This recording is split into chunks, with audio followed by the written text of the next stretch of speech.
Voice of Winnipeg. Voice of Winnipeg.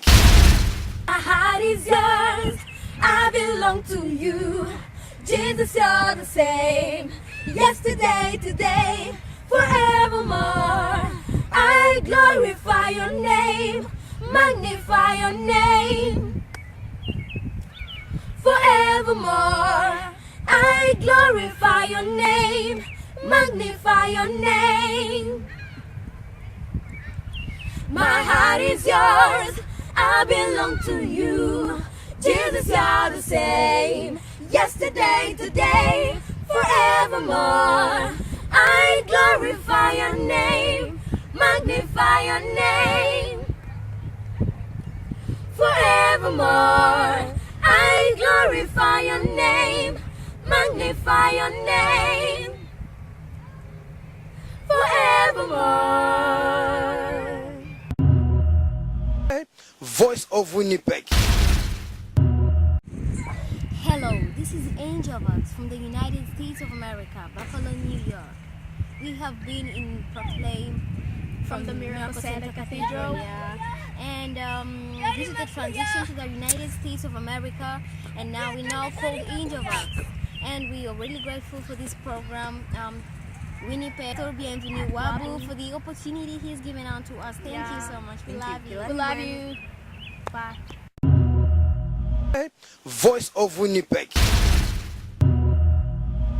Voice of Winnipeg.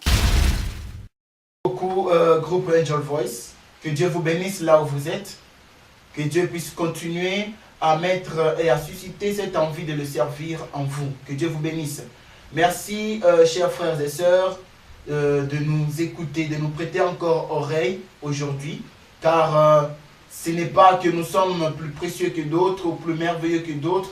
Ce n'est pas que nous méritons plus que d'autres personnes. C'est la grâce de l'Éternel. C'est Dieu Tout-Puissant qui nous fait grâce à ce que nous puissions parler de sa part. Que l'Éternel vous bénisse. Nous continuons toujours avec ce grand thème de l'évangélisation. Évangélisons, s'il vous plaît, partout là où vous êtes. C'est un appel de tout le monde. Ce n'est pas uniquement pour nous. Ce n'est pas uniquement pour les pasteurs. Ce n'est pas uniquement pour les évangélistes. Même pour vous, partout là où vous êtes. Dieu, le Seigneur vous appelle à évangéliser partout là où vous vous trouvez. C'est une grande mission que le Seigneur a confiée à l'Église de l'évangélisation. Nous évangélisons pour le royaume, pour l'intérêt du royaume. Partout là où vous vous trouvez, évangéliser. C'est comme nous pouvons lire dans la parole de l'Éternel, dans Romains 1. Dans Romains 1, verset 16, où l'apôtre Paul, qu'est-ce que l'apôtre Paul nous dit dans Romains 1, chapitre 16? Nous allons lire ces versets, ces beaux versets qui nous disent ceci. Paul nous dit ceci, car je n'ai point honte de l'évangile, c'est une puissance de Dieu pour le salut de quiconque croit, du juif premièrement, puis du grec. Il ne faut pas avoir honte d'évangéliser. Partout là où vous êtes, parlez de la part du Seigneur et vous allez voir la gloire et la main de l'Éternel dans votre vie. Nous allons parler aujourd'hui, toujours dans ces sujets-là, ces grands sujets-là d'évangélisation. Nous avons un sous-thème que j'ai intitulé aujourd'hui « As-tu rencontré Jésus ?» Dans ce thème-là, je te pose la question, je nous pose la question « As-tu rencontré Jésus ?» Nous allons lire le passage dans Actes des Apôtres, chapitre 9, versets 1 à 5. Il a dit ceci. Cependant, Saul, respirant encore la menace et le maître contre les disciples du Seigneur, se rendit chez les souverains sacrificateurs et lui demanda des lettres pour les synagogues de Damas, afin que s'il trouvait des partisans de la nouvelle doctrine, hommes ou femmes, il les amena à Jérusalem, liés à Jérusalem. Comme il était en chemin, il approchait de Damas, tout à coup, une lumière venant du ciel resplendit tout autour de lui. Il tomba par terre, il entendit une voix qui lui disait « Saul, Saul, pourquoi me persécutes-tu » Il répondit « Qui es-tu, Seigneur ?» Et le Seigneur dit « Je suis Jésus que tu persécutes. » Je suis Jésus, rencontré Jésus dans ta vie. C'est une grande question que je vous pose aujourd'hui. Bible nous dit ceci. Nous sommes dans le monde, mais nous ne sommes pas de ce monde. Ce qui est triste aujourd'hui, beaucoup ne veulent pas quitter ce monde. Beaucoup ne veulent pas quitter ce monde. Il est dans l'église, en même temps, il est dans le monde. Il prêche, en même temps, il est dans le monde.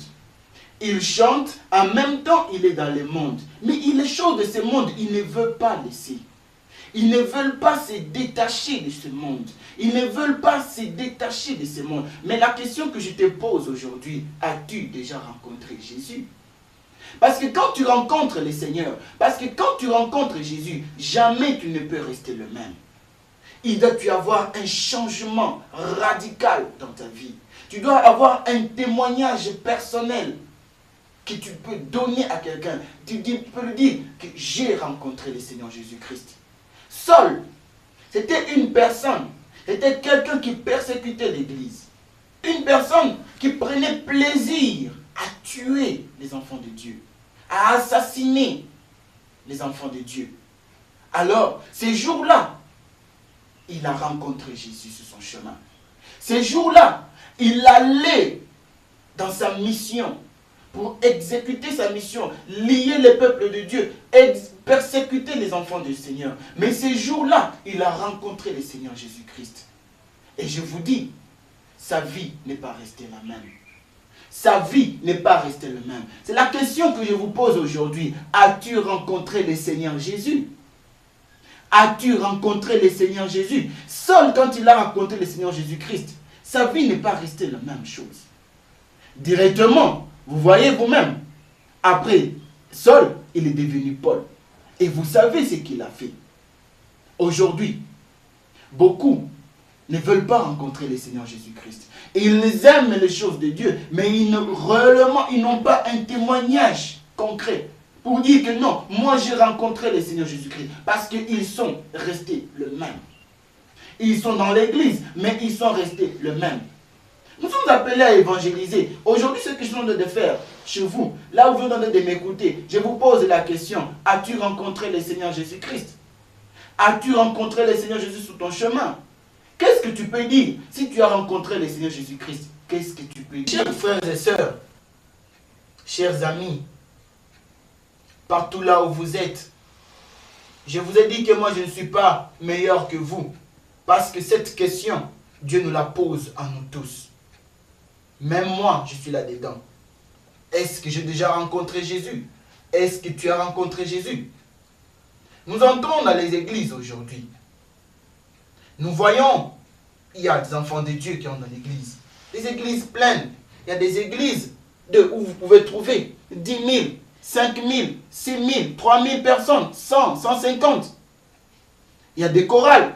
Il y a des chantes qui sont là-dedans. Nous voyons des chaises pleines, des serviteurs de Dieu. Mais combien ont déjà rencontré Jésus?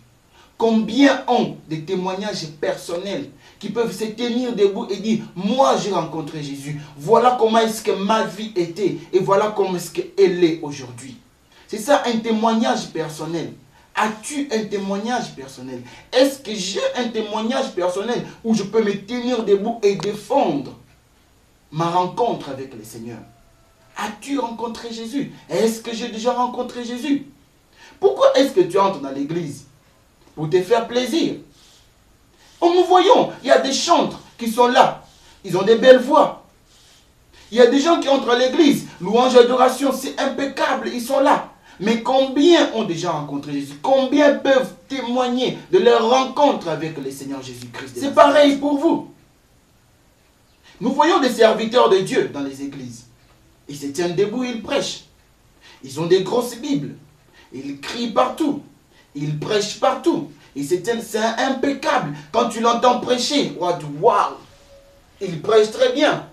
Mais pose-lui la question, as-tu réellement rencontré le Seigneur Jésus-Christ? Parce qu'après avoir prêché, ce sont les mêmes personnes que vous trouvez dans des bars. Ce sont les mêmes personnes que vous trouvez dans des hôtels avec des putes. Ce sont les mêmes personnes que vous trouvez dans des histoires un peu qui ne sont pas vraiment dignes. Mais combien ont déjà rencontré le Seigneur Jésus-Christ? Est-ce que tu es capable aujourd'hui de témoigner de ta rencontre avec le Seigneur Jésus-Christ? Est-ce que tu es capable aujourd'hui de nous dire qu'est-ce qui s'est passé quand tu as rencontré le Seigneur Jésus-Christ? Seul, il a rencontré le Seigneur Jésus-Christ.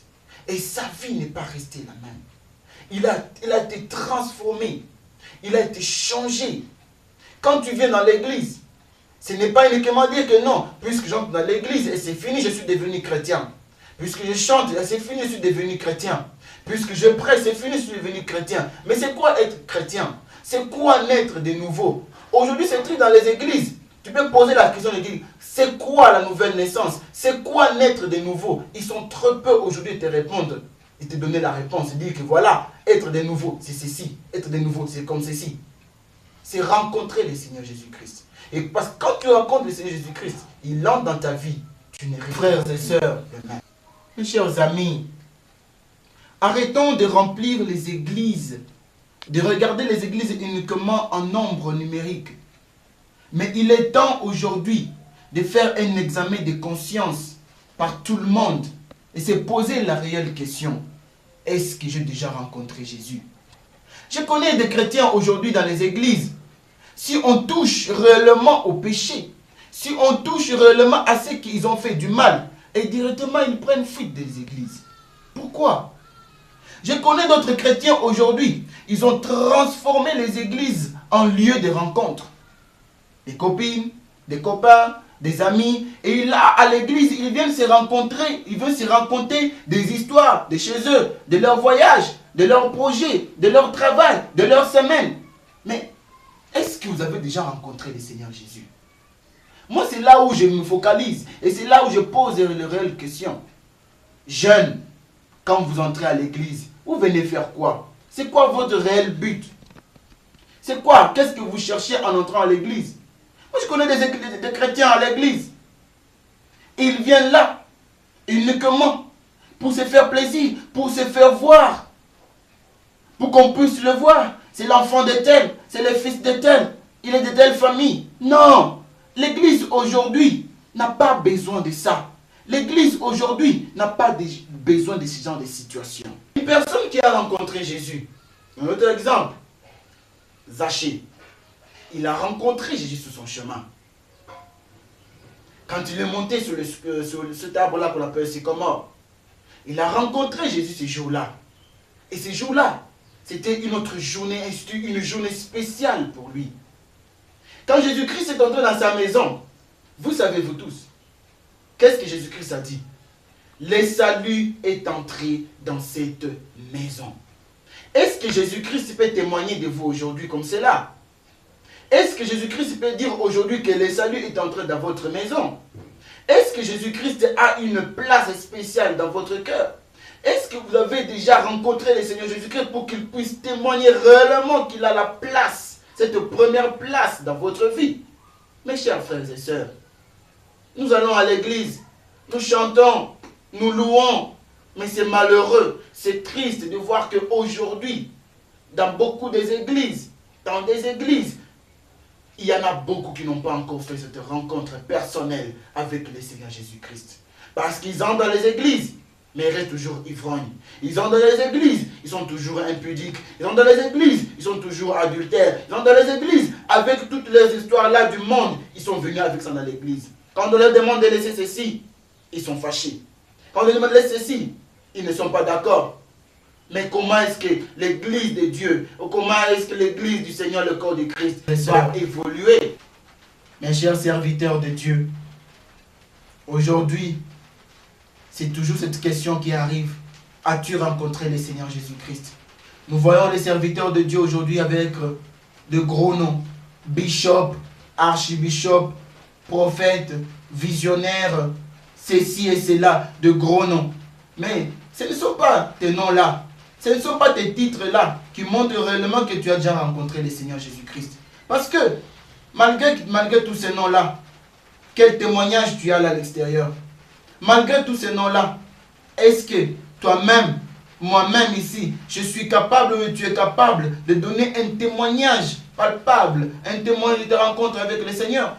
Ma soeur, mon frère, toi qui chantes, ce n'est pas ta belle voix qui montre réellement que tu as déjà rencontré le Seigneur Jésus-Christ. Ce n'est pas parce que tu chantes bien, ce n'est pas parce que tu danses bien dans l'église, ce n'est pas parce que tu lèves tes mains en adorant ou que tu tombes par terre ou que tu te couches par terre. Peu importe la position que tu prends dans l'église, que ça montre réellement que tu as déjà rencontré Jésus-Christ. Rencontre le Seigneur Jésus-Christ et un témoignage où tu peux dire, voilà, ma vie a changé, ma vie a été transformée au moment où j'ai rencontré le Seigneur Jésus-Christ de Nazareth. Nous sommes là pour évangéliser. Évangélisons. Moi, je ne fais que parler. Moi, je ne fais que dire ce que le Seigneur a mis dans mon cœur. Pas cette parole, mais concerne moi aussi. Nous concerne nous tous, nous aussi, qui sommes serviteurs de Dieu, qui chantons, qui prions, qui dansons, qui prêchons la bonne nouvelle. Mais la question est toujours la même pour nous tous. Est-ce que j'ai déjà rencontré le Seigneur Jésus-Christ? Est-ce que tu as déjà réellement rencontré le Seigneur? Papa évangéliste, bienvenue à vous. Merci pour cette opportunité que tu m'as donnée pour que je puisse parler au peuple de Dieu sur ces grands thèmes, évangélisons. Avec ces sous-thèmes, as-tu rencontré Jésus? Papa, bienvenue à vous. As-tu rencontré le Seigneur Jésus-Christ réellement? Déjà. As-tu un témoignage palpable pour le Seigneur? Ça y est, ça y est. Je remercie le Seigneur, je vous remercie vous tous, le Seigneur qui nous a fait grâce de pouvoir nous écouter. Je voudrais aussi profiter de cette occasion, remercier mon père spirituel, le pasteur Olivier Derain. Je le salue au nom du Seigneur Jésus-Christ. Je dis, pasteur, merci beaucoup. Papa, que le Seigneur vous bénisse aussi. Je pense que pour terminer, vous avez aussi un mot à dire. Merci beaucoup. Nous sommes bénis aujourd'hui. As-tu déjà rencontré Jésus? Il a déjà rencontré Jésus. Est-ce que nous avons déjà rencontré Jésus? Évangélisons. Merci beaucoup, je n'ai pas à ajouter. C'était une grâce pour nous de recevoir un grand homme de Dieu, un serviteur de Dieu, un évangéliste de Dieu. Que Dieu vous bénisse. Nous sommes bénis aujourd'hui. Voilà pourquoi nous n'avons pas encore à ajouter, car tout est dit. Je suis rempli de joie, je ne sais quoi dire. Mais je remercie seulement l'Éternel, le Dieu créateur. As-tu déjà rencontré Jésus? Une très grande question qui peut être posée partout dans le monde. De joie, mon cher évangéliste Mathieu Mukendi.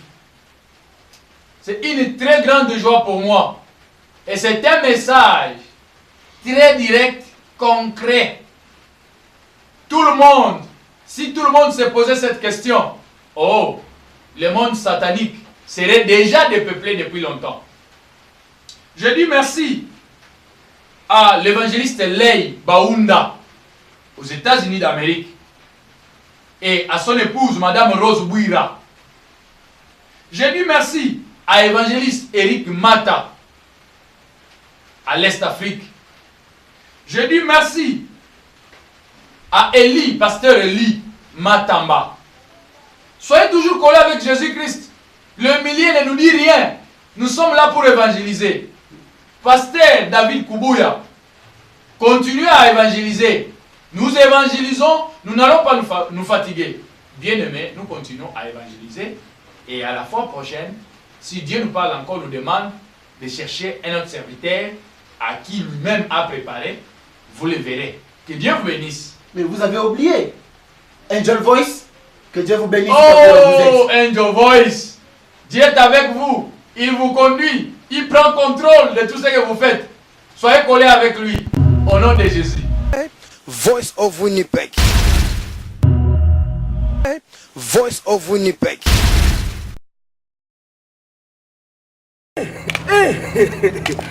Wana Winnipeg, tobaki mundela ko changer carte. Au monite. Asta ba ko lia joker. Ko kamwa, obi to changer système. To côté makamunyo siko. Faites un mariage, yaka. Bilenga za koto. To ko filmer ta ba image. Hein? Ezate ya kotinda libana te. Awa. To pete yango numéro sur le kawana. Anniversaire. Tozo couvrir. Oh, mariage en une biso kaka. Boya. Et puis quel prix? Tozo kakola. Business. Tozo nenya bana mboka. Ah, Voice of Winnipeg. Oui, on va danser. Donc, dans les côtés déjà, donc, et c'est lui. Bango mingi, pe mamuke. Voice of